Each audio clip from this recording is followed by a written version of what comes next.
रहस्य। एक छोटे से पहाड़ी गांव में, जहां की हर सुबह धुंध की चादर में लिपटी होती थी, वहां रहने वाला हर कोई एक पुरानी कहानी से परिचित था। एक गांव के सबसे पुराने और वीरान मकान के बारे में है, जिसे लोग परछाई वाला घर कहते थे। गांव के लोग कहते थे कि घर में कुछ ऐसा है जो रात में जागता है। कहानी की शुरुआत होती है सीमा से, जो गांव की एक साहसी लड़की थी। सीमा ने हमेशा इस रहस्यमय घर के बारे में सुना था और उसकी जिज्ञासा उसे वहां खींच ले गई। एक दिन सीमा ने अपने दोस्तों विशाल और रूबी के साथ मिलकर इस घर के रहस्य को सुलझाने का निर्णय लिया। शाम का समय था जब तीनों दोस्त उस घर के पास पहुंचे।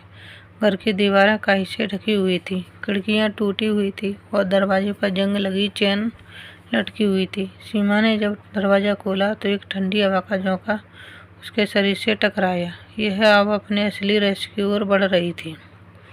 घर के अंदर घुसते ही उन्हें एक अजीब सी गंध महसूस हुई। घर के कोनों में मकड़ी के जाले थे, परस्पर धूल और मोटी परत जमी हुई थी। विशाल ने मजाक में कहा, लगता है यहाँ बहुत दिनों से सफाई नहीं हुई। लेकिन सीमा ने उसकी बात पर ध्यान नहीं दिया। उसका ध्यान घर की दीवारों पर लगे चित्रों पर था, जो किसी प्राचीन काल के लग रहे थे। सीमा ने उन चित्रों की इशारा करते हुए कहा, ये चित्र कुछ कहना चाहते हैं। तीनों ने उन चित्रों को ध्यान से देखना शुरू किया। चित्रों में एक कहानी छुपी हुई थी, जो एक अमीर परिवार के बारे में थी, जो इस घर में कभी रहता था। लेकिन एक दिन उस परिवार के सभी सदस्य अचानक गायब हो गए थे और इसके बाद से ही घर को परछाई वाला घर कहा जाने लगा। जैसे जैसे यह आगे बढ़ी, तीनों को एक सीढ़ी दिखाई दी जो तहखाने की ओर जाती थी। बिना सोचे समझे वो तीनों तहखाने की ओर बढ़ गए। तहखाने में पहुंचकर उन्होंने देखा वहाँ एक छोटा सा कमरा था, जिसमें एक पुरानी लकड़ी की मेज और उस पर रखा एक धूल भरा किताब था।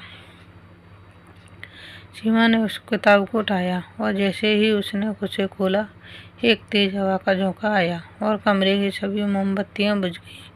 अब चारों ओर सिर्फ अंधेरा था। विशाल ने अपनी टॉर्च जलाते हुए कहा, लगता है ये किताब ही इस घर के रहस्य की चाबी है। बाहर तेज बारिश होने लगी और बिजली की गड़गड़ाहट सुनाई देने लगी।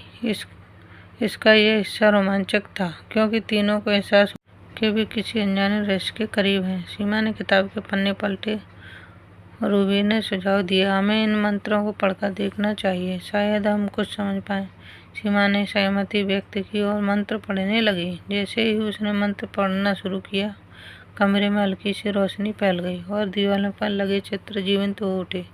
उन चित्रों में से एक और कहानी नजर आने लगी। एक कहानी उस परिवार के बारे में थी जो कभी इस घर में रहता था। कहानी के अनुसार इस परिवार में एक प्राचीन खजाना पाया था, लेकिन उसके साथ ही एक श्राप भी उसके जीवन में आ गया। उस श्राप के कारण ही वे अचानक गायब हो गए थे। सीमा और उसके दोस्तों ने समझा कि उन्हें इस श्राप को तोड़ने का तरीका खोजना होगा। इसमें रहस्य और गहराई आ गई थी। उन्होंने किताब में आगे पढ़ा और पाया कि श्राप को तोड़ने के लिए उन्हें घर के आंगन में स्थित एक पुराने कुएं में कुछ विशेष जड़ी बूटियां डालनी होंगी। तीनों ने मिलकर वो जड़ी बूटियां इकट्ठी की और बारिश के बीच घर में आंगन में पहुंचे। और वे जानते थे कि यह उनका आखिरी मौका था। उन्होंने जड़ी बूटियों को कुएं में डाली और मंत्र पढ़ना शुरू किया। अचानक आसमान में बिजली चमकी और एक तेज आवाज के साथ सब कुछ शांत हो गया। जब सब कुछ शांत हुआ तो उन्होंने देखा कि घर की दीवारों से वह रहस्यमयी परछाई गायब हो गई थी। अब घर में एक अजीब सी शांति थी।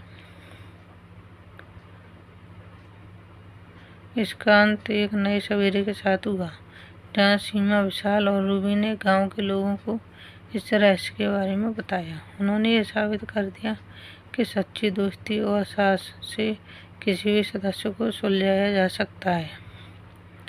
Thanks for watching. Please like, share and subscribe. धन्यवाद दोस्तों। Bye bye.